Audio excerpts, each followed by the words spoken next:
बिस्मिल्लाहिर्रहमानिर्रहीम। अस्सलाम वालेकुम। उम्मीद है आप सब लोग खैरियत से होंगे और आप लोगों को कुछ व्यूअर्स को तो मेरे पता है कि हमने क्यों जो है वो 1 मंथ से ज़्यादा से जो है वो कोई भी वीडियो शेयर नहीं की, लेकिन कुछ व्यूअर्स को पता भी नहीं होगा। तो इसी वजह से आज ये वीडियो बहुत इंफॉर्मेशनल बेस्ड है। रीज़न ये था कि जो कुकिंग विद M5 में जो आपको रेसिपीज़ बताती हैं, यानी कि मेरी मदर जो हैं, उनको कोविड पॉजिटिव उनकी रिपोर्ट आ गई थी, तो जिसकी वजह से हम कोई भी वीडियो जो है वो नहीं बना पाए थे। और कोविड का जो सिलसिला है वो अभी भी चल रहा है पूरे मुल्क में, लेकिन अल्लाह का शुक्र है कि मेरी मदर की जो है वो रिकवरी हुई, बहुत अल्लाह का शुक्र है। तो मैंने ये सोचा कि जो चीज़ें हमने यूज़ की हैं, जो चीज़ें मेरी मदर ने यूज़ की हैं, या जो चीज़ें मैंने उनको हेल्प आउट किया है ड्यूरिंग हर कोविड, तो हम वो आपसे शेयर करें, क्योंकि ये वबा है और जो है वो अल्लाह ना करे कि अल्लाह ताला किसी को आज़माइश में ना डाले, तो ये किसी को भी जो है वो हो सकती है। तो कुछ चीज़ें जो हैं वो अल्लाह ताला सबको महफूज रखे, लेकिन जो है बीमारी है तो ज़ाहिर है किसी को भी हो सकती है, तो हमें उससे डरना नहीं चाहिए। हमें जो है वो अल्लाह ताला की मदद से इसके ऊपर काम करना चाहिए, ताकि हम इससे जो है वो जल्द से जल्द सेहतयाब हो सकें। तो कुछ चीज़ें जो हमने यूज़ की थी और जो मेरी मदर ने यूज़ की, तो वो हम आज आपको एक्सप्लेन करेंगे कि किस किस तरीके से जो है वो आप उसको यूज़ कर सकते हैं। तो चलते हैं, अब मैं अपनी मदर से कुछ सवालात करती हूँ, ताकि जो है आपको अच्छी तरीके से एक्सप्लेनेशन मिल सके कि आप किस किस तरीके से कौन कौन से वक्त क्या क्या चीज़ें आपको यूज़ करनी है, ताकि आप अपना जो कोविड का जो एक वायरस है उसको आप ट्रीटमेंट उसका कर सकें। चलें, अब मैं अपनी अम्मी से कुछ सवालात करती हूँ, ताकि आपको जो है वो ट्रीटमेंट में आसानी मिल सके। अस्सलाम वालेकुम अम्मी। वालेकुम सलाम। क्या हाल है बेटे? ठीक ठाक। जी अल्लाह का शुक्र है। अच्छा, आपसे जो पहला क्वेश्चन है मेरा रिगार्डिंग कोविड, ये है कि सबसे पहले आप मुझे अपने सिम्टम्स के बारे में बताएं कि आपको क्या क्या सिम्टम्स थे, ताकि हमारे व्यूअर्स को एक अच्छी जो है वो चीज़ पता चल सके कि क्या सिम्टम्स हो सकते हैं। मुझको सबसे पहले नज़ले का अटैक हुआ था, जैसे कि अमूमन होता है, थोड़ी बहुत छींकें आती हैं और थोड़ा सा नज़ला गिरता है हलक में, इसी तरह से हुआ। और फिर मुझे शाम के टाइम में टेम्परेचर हो गया।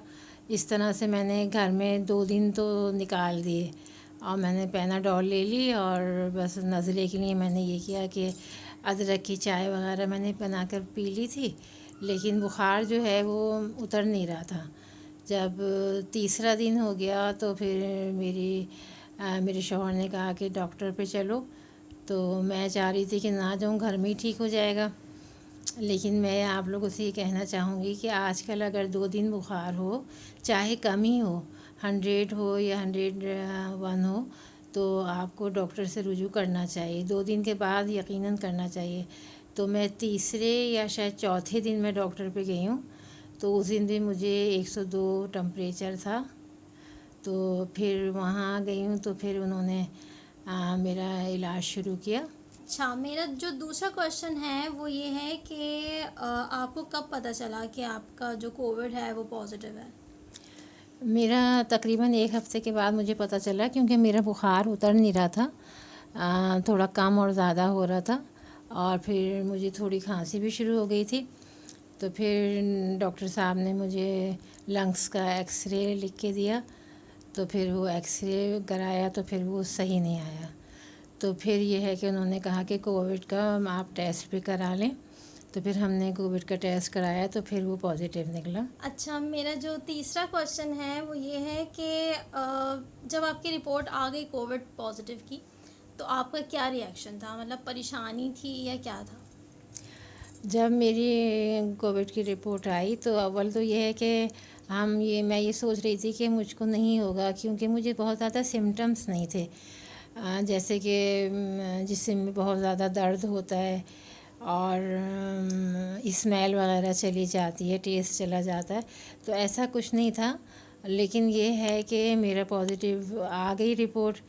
तो फिर उसके बाद ये है कि थोड़ा सा मैं भी घबरा गई और मेरी बेटी और मेरे शौहर भी घबरा गए।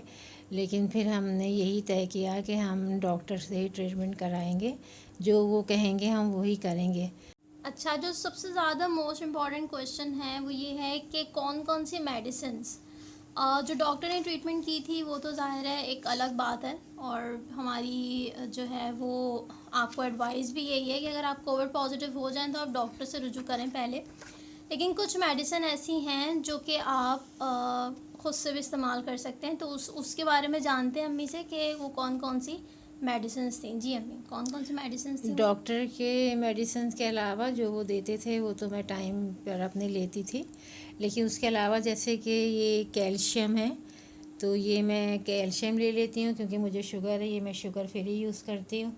और ये खांसी थी तो मैंने खांसी का शरबत अपने तौर पे ये एडिकोस भी यूज़ करती थी, बहुत अच्छा ये सिरप होता ये है। डॉक्टर ने भी हमें दिया हुआ था डॉक्टर ने भी जी। एडवाइस किया हुआ था, और ये हमारे ये सालों से हम लोग यूज़ करते हैं, काफ़ी अच्छा सिरप है।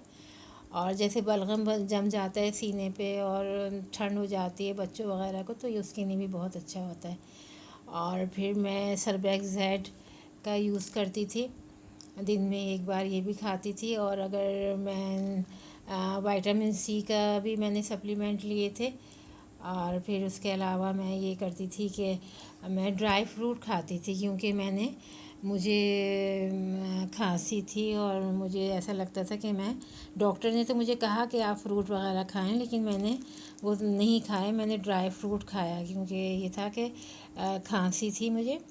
तो मैंने डर लग रहा था मुझे, तो मैंने फ्रूट नहीं खाए कि कभी और मज़ीद खांसी ना हो जाए। तो मैंने ये ड्राई फ्रूट यूज़ किया। और मैंने दूध और दही का भी, दूध दही और चावल का भी नहीं इस्तेमाल किया, हालांकि डॉक्टर कहते थे आप सब कुछ खाएं, लेकिन मैंने नहीं किया, मैंने रोके रखा। मैंने रोटी खाई और सूप और यखनी और कहवा और ये सारी चीज़ें मैंने बहुत यूज़ की हैं। और फिर हमने ऑलिव ऑयल अपने पास रखा हुआ था मैंने, क्योंकि मेरे नाक ड्राई हो जाती थी नाक अंदर से, तो मैं वो भी ये लगाती थी। और मेरे गले में भी थोड़ी सी खुश्की हो जाती थी, तो इस वजह से मैं थोड़ा सा ये मुंह में भी लगा लेती थी। कि ऑलिव तो ऑयल जो है वो बहुत ज़्यादा इफ़ेक्टिव होता है, क्योंकि ये जो है वो सुन्नत रसूल सल्लल्लाहु अलैहि वसल्लम भी है। तो ये बहुत ज़्यादा इफ़ेक्टिव है। तो जिन जिन लोगों के पॉजिटिव रिपोर्ट आए कोविड की, या आप वैसे भी जो है वो अपने नोज़ में इसको यूज़ कर सकते हैं। नाक में अगर ड्राइनेस हो रही है आपके और हलक पे हो जाता है, खुश्क होने लगता है और ड्राई खांसी होती है, तो मुंह में भी अगर हम थोड़ा सा डाल के इसको चारों तरफ घुमा लें और नाक में भी अच्छी तरह उंगली से लगा लें, और नाफ में अगर हम थोड़ा सा लगाएं, तो इंशाल्लाह ताला ये हम बहुत जल्दी इस बीमारी से छुटकारा हासिल कर लेते हैं। अच्छा, ये एक नेबुलाइज़र भी है, क्योंकि नेबुलाइज़र जो है वो बहुत ज़्यादा यूज़ करने को डॉक्टर साहब ने कहा। तो ये 3 दफ़ा जो है वो नेबुलाइज़ करने को उन्होंने हमें कहा था कि वो नेबुलाइज़ करें। तो नेबुलाइज़ का में कैसा एक्सपीरियंस रहा आपको? कि पहली नेबुलाइज दफ़ा करके यूज़ मुझे किया। बहुत सुकून मिलता था। और मेरे जो थोड़ा सा ऐसा लगता था जैसे कुछ रुकावट सी हो रही है सांस लेने में या कुछ, तो मुझे ये नेबुलाइज करती थी मैं 3 दफ़ा, और 3 ही बार मैं स्टीम भी लेती थी। तो इससे मुझे बहुत फ़ायदा हुआ है। और जैसे ही खुदा न खास्ता किसी को पॉजिटिव हो रिपोर्ट, तो एक तो नेबुलाइज़र और एक ये ऑक्सीमीटर ये अपने पास ज़रूर रखें, क्योंकि इससे ऑक्सीजन देखते रहते हैं कि अगर खुदा न खास्ता इसके ये कम हो जाए ऑक्सीजन, तो फिर फौरी तौर पर हमें ऑक्सीजन सिलेंडर का उसका यूज़ करना होता है। जी, सिलेंडर का भी हमने जो है वो इंतज़ाम किया था, लेकिन अल्लाह का बहुत शुक्र अल्लाह है का कि शुक्र है।